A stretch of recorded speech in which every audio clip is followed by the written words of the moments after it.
Podcast Answer Man, episode number 146.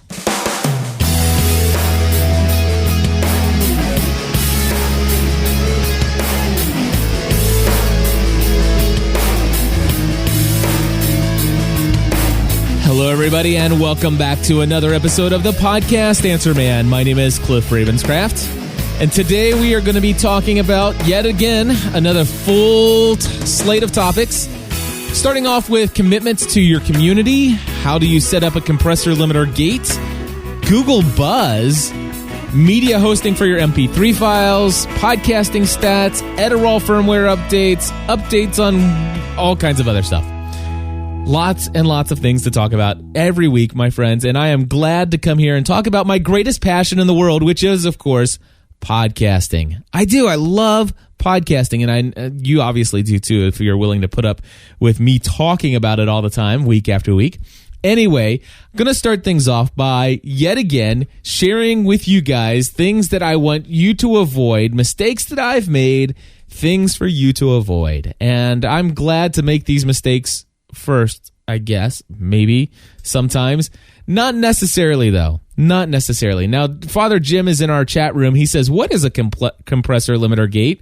And Father Jim and anybody else who is listening to episode number 146 and you have not yet heard episode 145, I encourage you to go back to episode 145 because I demonstrated very well, I believe, what a compressor limiter gate does. In fact, wow, I released that episode and sure did get a lot of questions about some pricing on the gate that I use. So definitely go back to 145. You'll get a really good feel on that. But anyway, back to this mistake that I made. You know, every now and then you just do something that's boneheaded, right? You think that you're going to do something that's going to be benefiting your community, and then all of a sudden you realize that, man, you really should have thought that one through, Cliff. That's exactly what happened to me this week. Now, let me just set the stage here for you and tell you that the Weekly Lost podcast is one of our larger podcasts that we have as far as the audience is concerned. Tens of thousands of subscribers. And we basically put out a message, and I'll just, actually let me forget about saying we, because this is mostly I. It's all about me and the mistake that I made. But I had made an announcement to our community during the podcast that, hey, here's our new schedule for our live shows. And the new schedule is on Saturdays, on the weekend, we're going to do our weekend review show, and that's going to happen at 9:30 p.m. Eastern Time. And our initial reaction podcast is going to start at 10:30 p.m., which is about 30 minutes after the end of the episode. So we do 2 episodes a week devoted to the TV show Lost over at lostpodcast.com. Well, the reason why we chose 10:30, which is 30 minutes after the episode aired, to start our live show was for the purpose of was due to the fact that Stephanie and I, in previous seasons, we chose to basically not start the show live. We have a DVR, a digital video recorder, that allows us to record live television or television to a hard drive, and we can watch it without commercials by fast forwarding through the commercials. And so that's something that has typically been what we do. We don't watch a lot of live TV because it's just painful to sit down and be interrupted with all these commercials all the time. I know that we're spoiled and stuff like that, but it's the technology we have today, and it makes watching an hour-long television more efficient when you can watch it in 40 minutes or so. Well, because we just have gotten used to not watching these commercials, what we've decided to do is simply go in and start watching the episode about 15 minutes after it starts, sometimes as much as 25 minutes after it starts. Well, because of that, we would sometimes get finished watching the episode at times after the episode has officially ended. And so I figured, it would be a good idea for us to just give ourselves a buffer of 30 minutes after the episode ends to get us down into the studio so that we could begin our live initial reaction. Now, the importance of the live initial reaction for our community is this interaction, not just with Stephanie and I, but with the community with each other. It's kind of like the live interaction that's happening here at the chat room now at gspn.tv/live. I see Daniel Johnson Jr.'s made it. I see that Daniel Lewis is here. Father Jim is here. Karen from Massachusetts is here. Just a bunch of folks here that are, just chatting with one another. And there's a lot of value to that kind of relationship, especially when there's a shared passion. Like, for example, Andy's here as well. And the passion here during the chat here is these are all people who are obviously interested in the topic of podcasting. So not only can they say things in the chat room that will get my attention, but really there's other people who share this same passion for podcasting. They can have side conversations. And this is even more pronounced in the area of Lost. I mean, there are theories, there's all kinds of great things. Well, what happened was, Stephanie and I had this great idea that, we have this chat room. Why don't we tell the entire world, that, hey, come and chat with us during the show while the show's going on. Let's chat as it's happening live. Of course, this is only going to be feasible for those who are on the East Coast and who can watch it live. But it keeps everything off of Twitter. We don't have to spoil the entire community out there. But people who want to talk about Lost as it's being aired on the East Coast, come and join us. And I'm thinking my purpose for deciding to do this would be, this would even further allow people to connect with one another.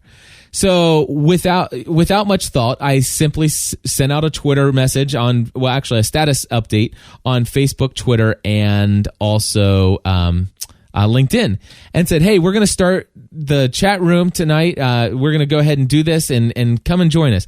We had about, 25, 35 people chatting throughout the show, and it was a lot of fun. And the only thing is of course, Stephanie's sitting there on the couch. She doesn't like to be distracted while the show is on. So she's sitting on the couch without a computer, and watching the commercials is just killing her. You can just tell it's like, oh, this is taking, it's killing the mood, if you will. And if you're a Lost fan, you understand what that means. But anyway, she's sitting there. I'm chatting with people in between the commercials, and it's kind of fun. I'm having some great interaction. I'm sitting here thinking, man, this is really good. This is good for the community. I like this. I think this was a wise decision for me to do this. Then, at the end of the episode, of course, we're finished watching the episode just as it goes off.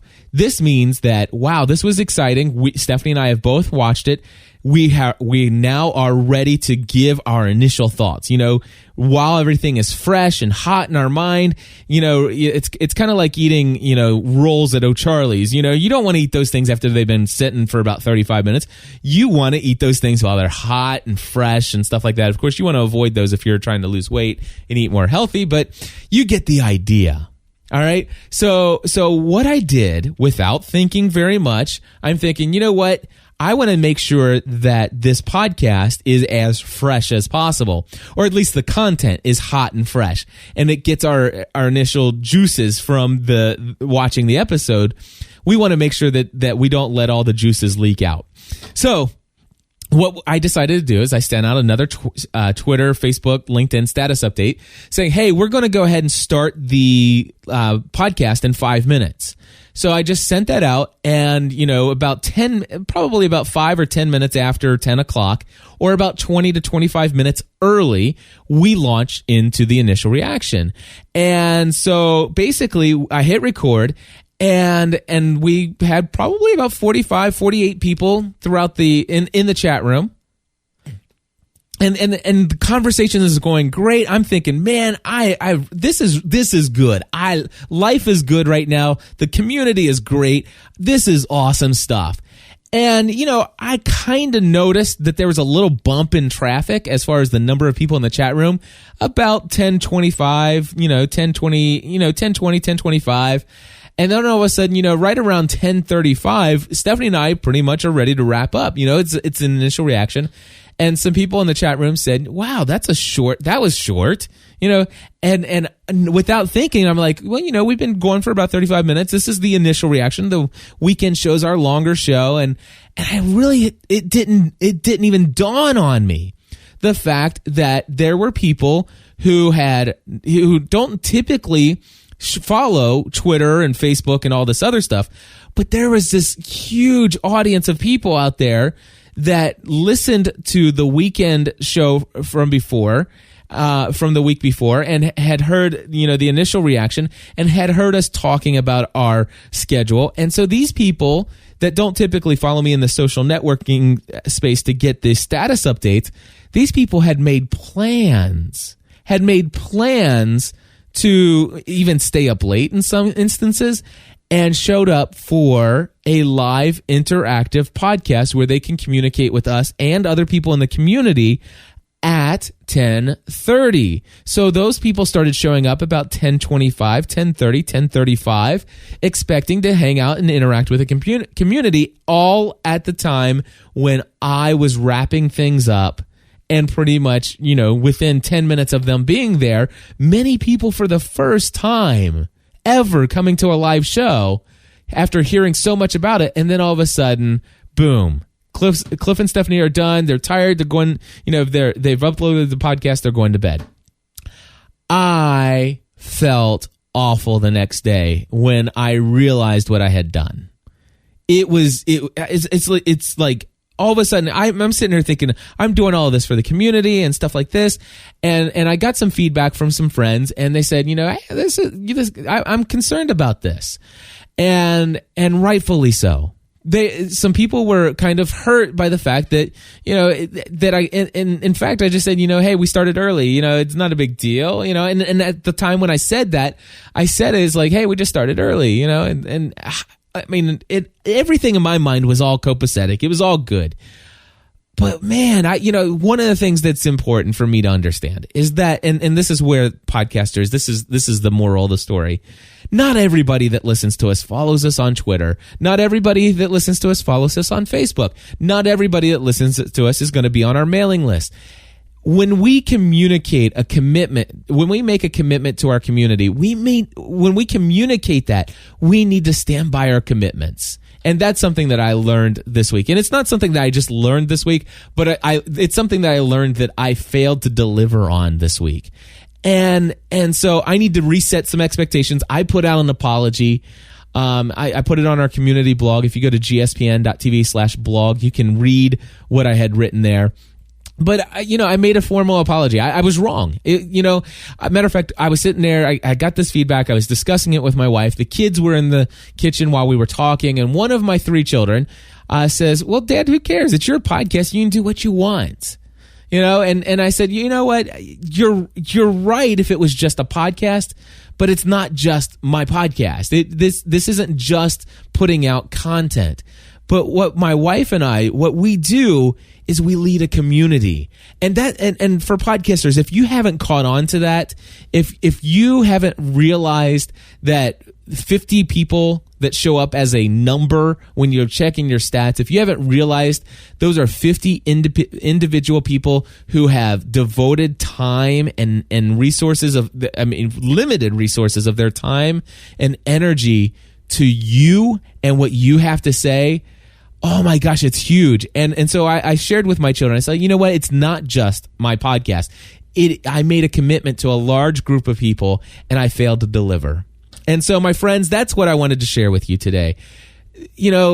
Be willing to make commitments to your community, but when you make your commitments, then stand by them. And I think during the show the other night, during the international reaction, I was posting it, and all of a sudden, some people were in the chat room saying, hey, I thought it was supposed to start at 10:30. I said, oh yeah, we started early this week, and we didn't want to. I just kind of just shared the reasons what I just shared with you, and I said, it's hard to say whether or not we'll start at 10:15, 10:30. It's like, wow, how horrible that must have sounded. How horrible that must have sounded, and it was wrong. It was wrong, and so. I'm not saying you have to make a commitment, but when you make a commitment, deliver on it. Deliver on it. And if you're not going to make it, communicate it and try to find ways to communicate it in advance. And Daniel Johnson Juicer says this is the podcast confessional, and it is. Podcast Answer Man is not just about me having all the answers.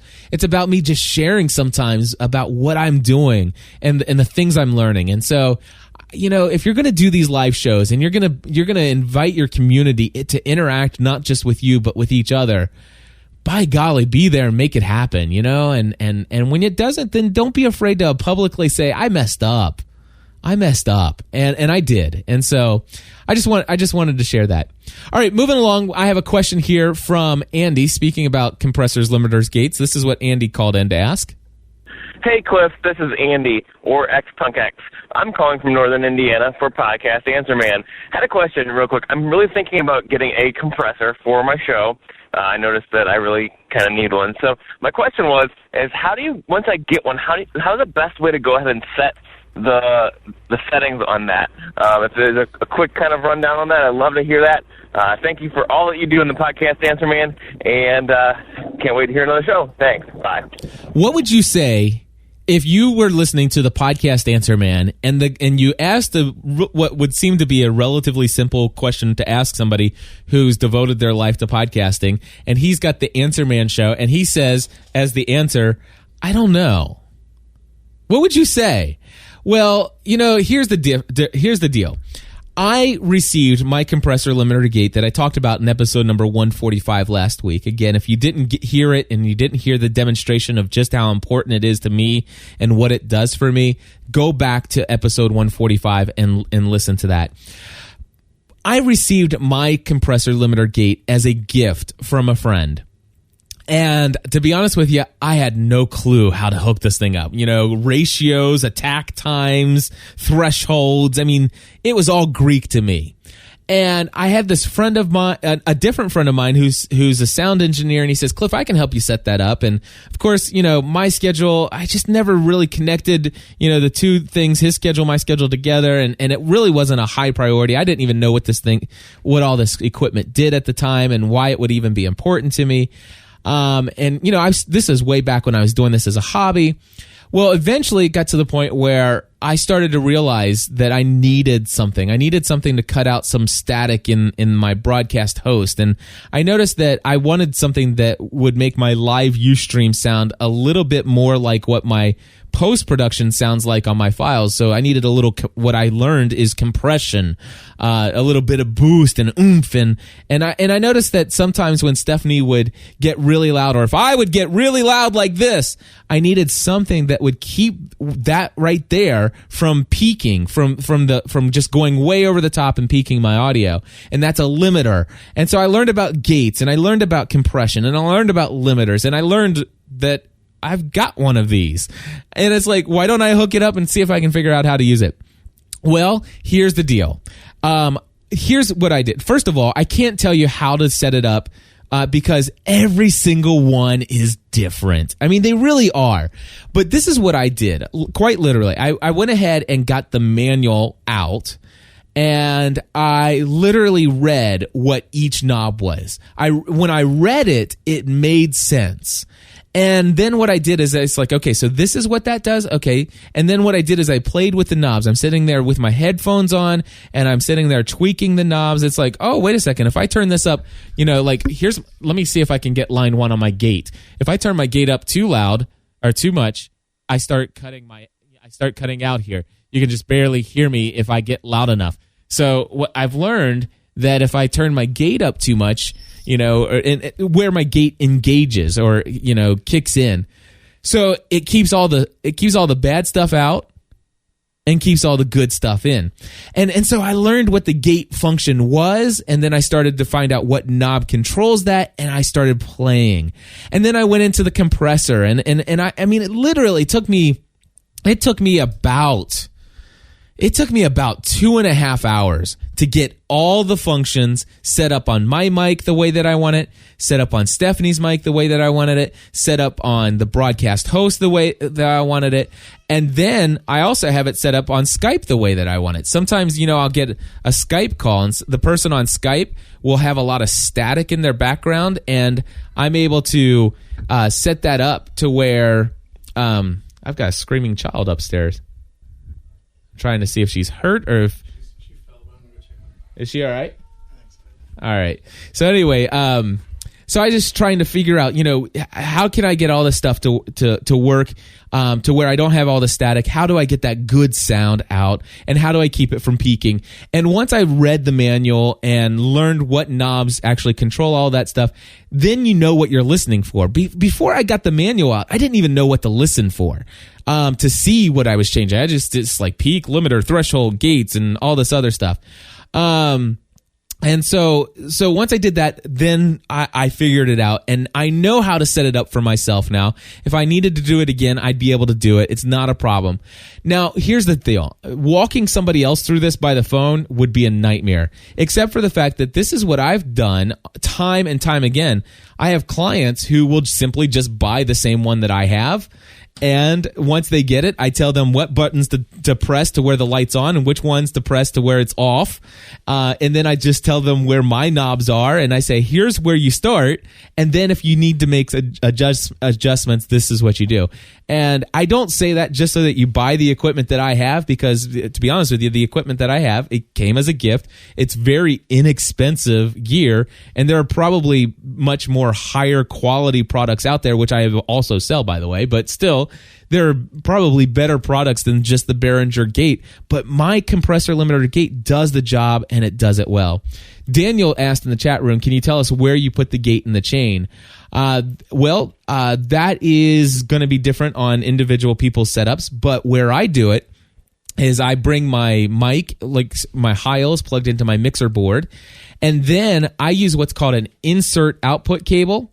And so I plug that into the back of my mixer. Now, not all mixers have this, but what it does is it kind of breaks the connection of my mic going out to the main mix, and it says it kind of like sucks the audio out of the mixer and then brings it into the compressor limiter gate, and then there's a cable that goes out of the compressor limiter gate that comes right into the same cable. I know it sounds crazy. It's confusing, but it all comes into the same cable, and it kind of patches it right back through. So it basically pulls the audio from my Heil out and then brings it back in, processed. So that's where I do it. One of the things I did learn, and this is why it took me forever to finally set it up. One of the things I did learn is that you don't plug the XLR cable straight from your Heil PR40 and go straight into the compressor, because that there's a difference between line level and mic level. And I couldn't figure out why in the world this cheap Behringer piece of crap compressor limiter gate had all this static in it when I hooked it up. And I learned it's because you need to use insert cables instead of doing it through a whole chain of things. So anyway, I don't know if that completely answers your question, Andy, but number one, get the manual, get it out, read it. If you want, you could get the same exact one that I have. I'd be happy to send along a photograph of my settings, and I've got a lot of clients who have been extremely satisfied with it. But it is really nice, number one, that when I stop talking, even though the air conditioner might be blowing down on my head, you don't hear it because the gate cuts it out. I love the fact that when I'm talking right now, that people on Ustream, they're getting a little bit more of the bassy oomph voice. It's that FM broadcast sound, and that's the compressor. And I love it that when I scream really loud like that, DG's ears are burst, but it did not, I'm looking at my Edirol, that did not peak. I screamed really loud, and the limiter kept it from going too loud. So compressor limiter gate, love it. Love it, love it. All right, wow. Moving right along. We've got next. I just want to say this. Google Buzz. Wow. If you haven't heard about Google Buzz, you need to check it out. Buzz, BUZZ.google.com. I'm not going to go into a lot of detail here. I have an entire podcast about social media tools, and you should check out socialmediaserenity.com. That's socialmediaserenity.com. Look for episode number 28. It will be online this evening. By the time you're listening to this in podcast form, it should be online. Episode 28, titled Google Buzz. All right, moving along to Kirk Anderson, and this is what Kirk had to say. This is Kirk Anderson with Interactive123.com, and I'm calling for the podcast Answer Man. I have two quick questions for you, and the first one is, how do you check your podcast statistics? Do you do it through FeedBurner, iTunes, or Libsyn? Is there a combination? And what's the best one that you use?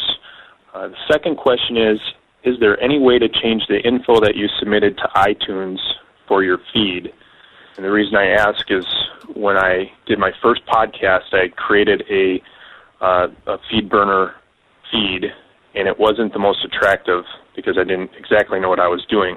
Once I got it to iTunes and realized that everybody could see what it said, I decided that I would rather have it someplace say something else. And apart from closing that account on iTunes and losing the subscribers that I have already, I wanted to know if there's a way to submit something to iTunes and maybe get that refreshed or changed. Thanks for your help, and I appreciate your show. It's been great to learn a lot, and look forward to hearing from you. Thanks a lot. Kirk, thank you for calling in, my friend. I'll answer both of your questions. First of all, stats. There are, first of all, FeedBurner stats are atrocious. All right? Do not trust your stats from FeedBurner. Number one, they can only show you stats from your, well, you guessed it, RSS feed. Well, guess what? Depending on your audience, maybe only 40% of the people subscribe to your podcast or that listen to your podcast are subscribed to your RSS feed. Now, my audience over time, I lead a lot of people to the RSS feed. So right now, I think 60% of my audience on most of my shows, 70% of my audience on some of the shows, 85% of the audience on podcastanswerman.com are subscribed to the RSS feed. The rest of those downloads do not get counted by FeedBurner. So if you go to podcastanswerman.com, you click the little flash player, guess what? No FeedBurner stats going to pull that number. But if you have stats somewhere else and they're pulling the stats from from when the file is called, then you get some good accurate stats. But then again, you've got to worry about programs that are pulling from your file, checking your RSS feed and all this other stuff. And is it the same computer just calling it a couple different times? There's some algorithms that can be put into place, and there are some companies out there that do a good job with these. For number one, I use Libsyn, LIBSYN.com, Libsyn.com, Liberated Syndication, LIBSYN.com. I really love them. Their stats are amazing. Amazing. Blueberry, I understand, has really good stats. I've never used them. I'm great friends with the folks over at Blueberry. I love Todd Cochran and Angelo Mandato. They're great folks over there, and fully trust their services and products. But I understand that they have great stats as well. Another service that you can use, I've never done this, but there's a service called Podtrac, I believe, PODTRAC at podtrac.com. And I believe that you can set up an account with them, and what they do is they kind of give you like a redirect of your file. So what you do is you put in I've never done this, but from my understanding is that let's just say you upload your MP3 file to your own media hosting service on whatever platform. Then you take the link to that, take it over to Podtrac maybe, and then you go to Podtrac and they give you a Podtrac URL to that MP3 file. And then what it does is you put that in your WordPress blog or whatever site you're using, and you click the play button, and then it calls the Podtrac file, which redirects it to the original file, which captures the statistic. I'm not sure if that's how it works. I'm assuming it is, and hopefully it's not just done in RSS. So if anybody out there knows and uses Podtrac, if you can just confirm that, give us a call, 859-795-4067.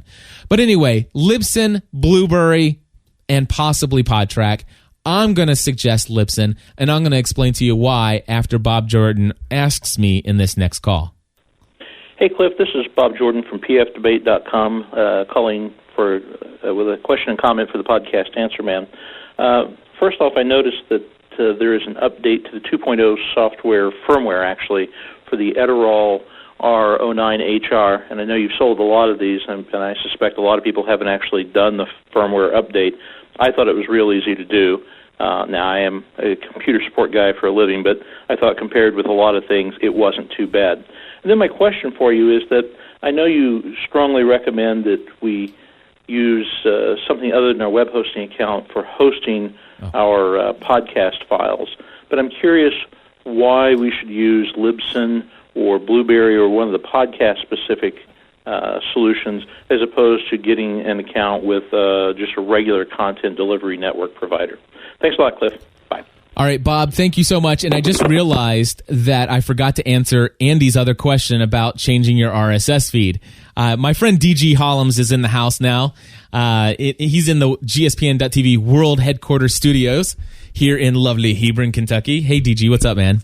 I'm doing good. I didn't mean to crash the party in here. No, you crash the party anytime you want. Okay. I'm running a little bit late. Is that okay? Yeah, that's fine. Yeah, that's cool. DG does the About the Church podcast with me over at atcpodcast.com. So I went ahead and fired his mic. He's live. And so I had the exact same question that the previous guy that he didn't get to answer the second half of the question was. I've started Praxis Podcast and the Guys Podcast, with not knowing you. Yeah.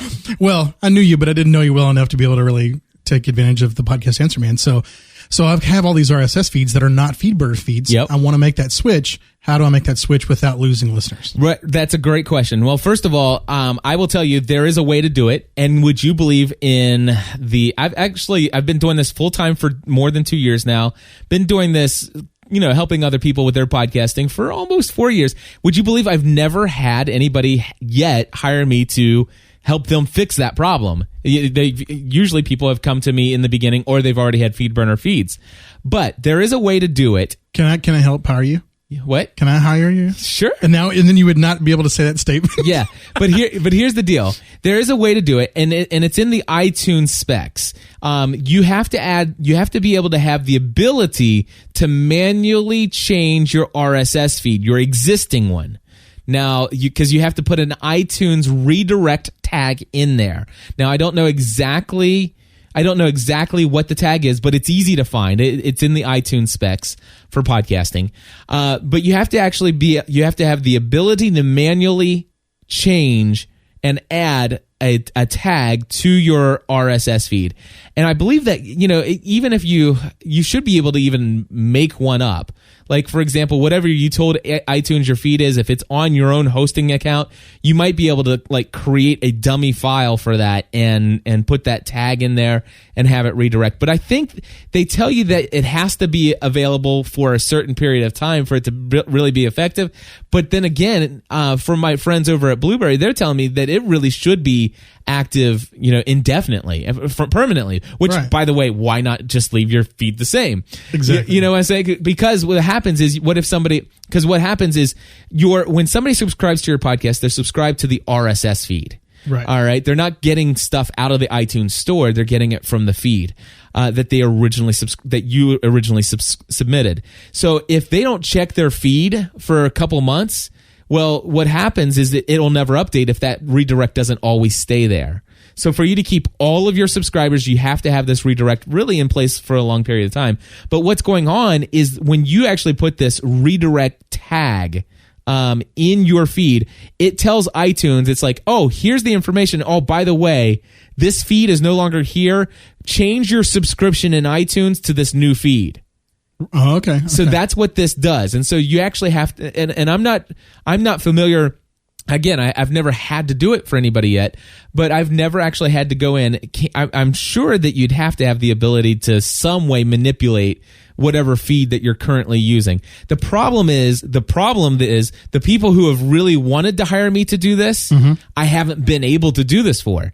And it's the people who are using Podbeans and all these other services where, you have your RSS feed over there, and those people, they know how to do it. Right. They can do it, but they don't do it because their whole business model is they want to have control of your feed. That keeps you there with their service. They've got you by the feed. They got you just grabbing a hold of your feed. They're grabbing a hold of the feed. Let go of my feed, man. Anyway, you know what I'm saying. And for those of you who are watching the video, you know exactly what we're saying. Yeah. And so that would be extremely frustrating. Oh yeah, because if you can't do that, you're going to have to literally somehow tell every one of your listeners this is no longer available. It's changing. I had to create a brand new iTunes account, and just do all kinds of stuff all over again, a whole new store. This is why I think it's so important to have compelling content, have an amazing amount of connection and just relationship with your community, so that all of a sudden when you don't show up for 3 or 4 weeks in iTunes, they recognize it. Yeah. I mean, I don't want this. I don't want it to sound arrogant or brag, but I'll tell you what. I'm at the point now where on Sunday nights we do the Desperate Housewives fan podcast. Right. I will tell you, if I don't get around to putting that out by Monday afternoon, Monday evening, I usually get 30, 40, 50 emails. You get in trouble. And it's like, where's the fight? It's like, oh my gosh, I haven't had a chance to put it out yet. But I mean, so you make your content so compelling and so amazing that when it's not there, that people recognize it. Right. And the other benefit of that is to be able to say, not only are they going to say, where is it? But they're also going to be able to spread the word after that change. If you have to weather that storm, they'll actually be the viral aspect of being able to get that storm out. Yeah. Telling everybody else who listens to it and passing on that knowledge that it's changed and it's over here now. And it's very fun. Now, Daniel in the chat room says, Cliff, if they use the FD FeedBurner plugin for WordPress, it redirects all requests of the old RSS to the new one. That is a viable option. Not everybody has. Here's the deal. It works in a majority of the situations. But the problem is that everybody has these podcasts set up all these different ways. Everywhere. I mean, it's just crazy. I mean, I have not found one solution that fits everybody's problem. And trust me, it may seem like that's going to solve it for everybody with WordPress. It doesn't. I think it will probably solve it for 90% of the people with WordPress. But here's the problem: we've got people with bloggers, we've got people with WordPress.coms, we got people with all this other. I mean, just all over the place. The important thing here, for those of you who have the issue, we'll try to help you get it figured out. But for those of you who have not yet started your podcast, please consult somebody who is willing to tell you this is the way to do it. Exactly. And this is because it will help you. It will help you avoid so much in the future. And I'm living proof of that, because I am the typical geeky guy that Googles everything. Why do I have to pay Cliff anything when I can Google it and just do it myself? It's kind of like, those people are just like, I'm not taking my car to get oil changed. I can do it myself. Yeah. But I'm telling you right now, out of personal experience, if I just would have been able to talk to Cliff for 30 minutes, it would have solved so many problems later on. Seriously, I'm saying that as a true, yes, I'm biased because I do love you and care about you. You're a good friend of mine, but I needed that. I really did need that, and I did not depend on anybody. And you came in to be able to help with equipment stuff. Yep. But I still had already made all the mistakes with the feed stuff. And you're not too bad. You're still on WordPress. You don't have any danger really of losing that. You've got your own domain names. Right. You're in control of a lot. And by the way, the FeedBurner redirect would certainly work for you. I mean, there's no question. Yeah. But the thing is you're set up. I mean, you're using what? PodPress or Power? Yeah. Right, it's PodPress. Yeah. Yeah. And I'll be honest with you. Oh my gosh. I can't believe I'm about ready to say this. You could switch over to PowerPress. Seriously, you could switch over to PowerPress. Yeah. And there's a PodPress import thing. And I'm officially telling you, I would say that's a good thing to do. Wow. That's saying a lot, my friend. I know. I took 146 episodes before I suggested that it would be an okay thing. Angelo Mondato and I spent an hour and a half. He gave me an hour and a half walkthrough tutorial of everything with the latest version of Blueberry, which, by the way, I'm eventually going, once I finish some of my training tutorial products, I'm going to make available to you guys for free. It'll be, for you guys, it'll be about an hour long step-by-step walkthrough of every single feature of Blueberry's PowerPress plugin. Cool. Now, I'm still not going to suggest anybody who's starting out brand new go and use it. Right, sure. But I'm no longer opposed to it based upon the new information that I have. I still don't believe it's necessary. Right. And when something's not necessary, when it's not a necessity, I don't like putting things in that are not a necessity. Right. All right. So having, but there are some features that I did like. So I'm a little up in the air. and if it's confession time, By the way, stick around for the About the Church podcast. Exactly. If it's confession time, I will tell you that PowerPress is running on biggestloserpodcast.com. But not because I wanted it. Father Roderick wanted it. He's used to using PowerPress, and he's like, it sure would be easier if you did that.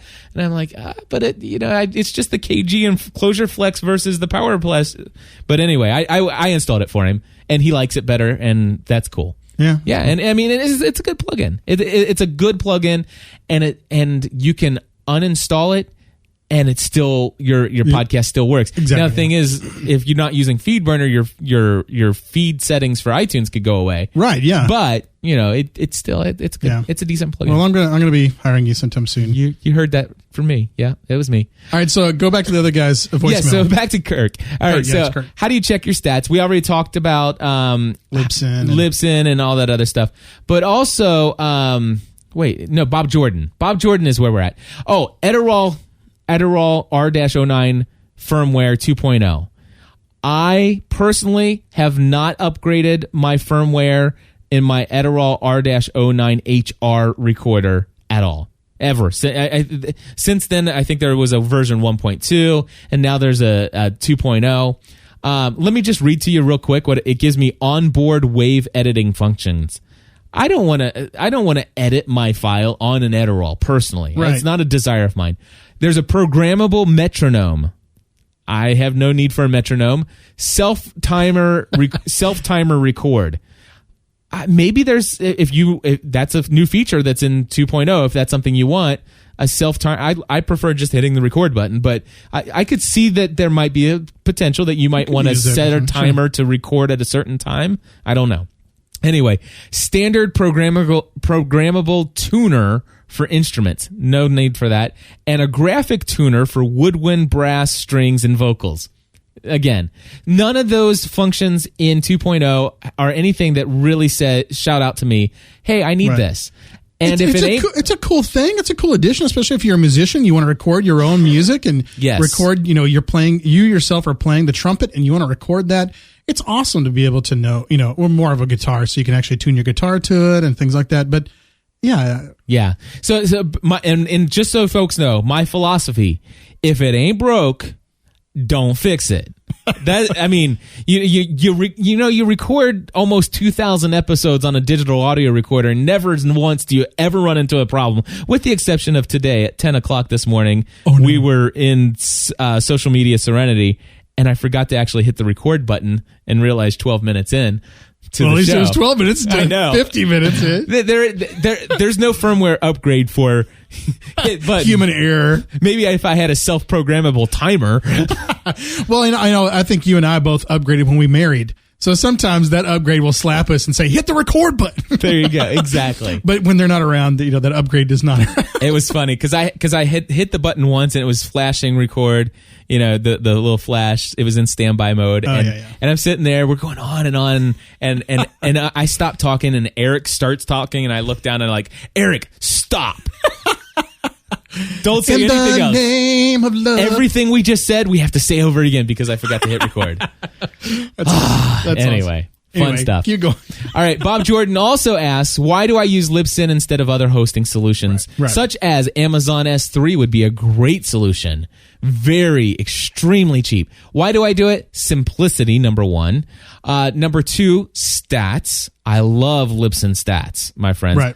And Blueberry is another great place with stats. True unlimited hosting at a flat fee. Even with Amazon, you pay per the usage.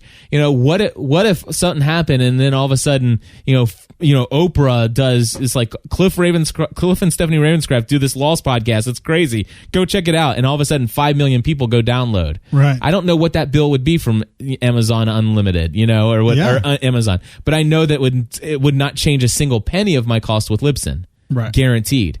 Right. Why else do I use Libsyn? Well, because I have 2,000 episodes on Libsyn, and I've been using them for 4 years. And so for me to have the idea of moving away from them, I don't like that idea. And why do I suggest other people to do it? I'll be honest with you. This is a very selfish reason. I want everybody to use Libsyn. And the reason why is because I use Libsyn. I pay for Libsyn. The more people who pay for Libsyn, the longer Libsyn stays in business. Yeah. I like it. You know what I'm saying? Because Cliff doesn't want to move 2,000 files. Sure, yeah. So, you know what? But Blueberry is a great other solution. Lots of solutions out there. Bob, use whatever you think is best for you. All right. And last thing, and then I'll shut things down here. Want to let you know, matter of fact, let me give myself 3 minutes, 30 seconds to end this thing. That's my timer. All right, so just want to let you know a couple updates on some Podcast Answer Man webinars. We have one official webinar left in the Podcast Answer Man Bootcamp series. It is the 100-point podcast evaluation. Now, I am not going to be doing an evaluation, but instead, what I'm going to do is I'm going to tell you the 100 different things I look at when I do a 100-point evaluation. This has become one of my more popular products that I do here, that people hire me to evaluate their podcast. Well, it would normally cost you, I think it's $199 to have me do an evaluation of your podcast one-on-one.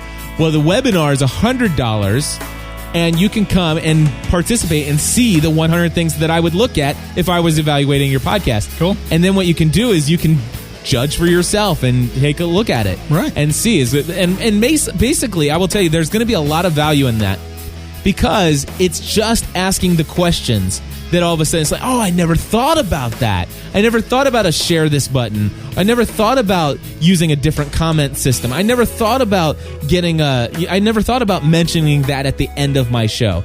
I never thought about, all of these different things. Well, there's a lot of things that, working with as many clients as I have and doing as many podcast episodes, that I've thought about a lot of things. And not only that, but I listen to a ton of podcasts, and I have a lot of pet peeves. Right. And so these aren't things that necessarily I have the holy grail of what should be in every podcast, but they're the things that I've learned that I like, and the things that out of, 70,000 subscribers, believe it or not, you'll believe it.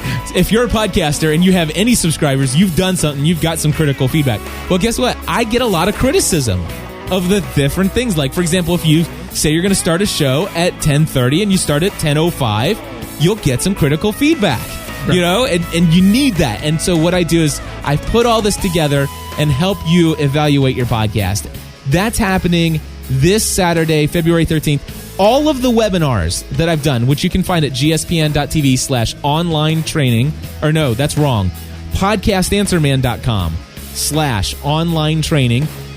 All of these are going to be available as digital video training products that you can purchase for download, or all of them on a USB drive. They'll all be available within the next 2 to 3 weeks. So if you're interested in any of them, let me know.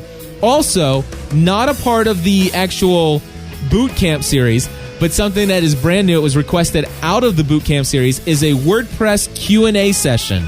So a WordPress Q&A, just question and answer.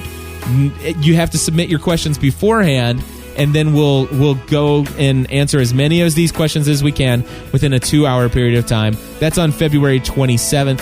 Details, all of the details, podcastanswerman.com. Give us a call with your questions for the next few episodes of Podcast Answer Man, 859-795-4067. God bless you all. We'll see you next week. Until next time, join the community. Shut it down, you.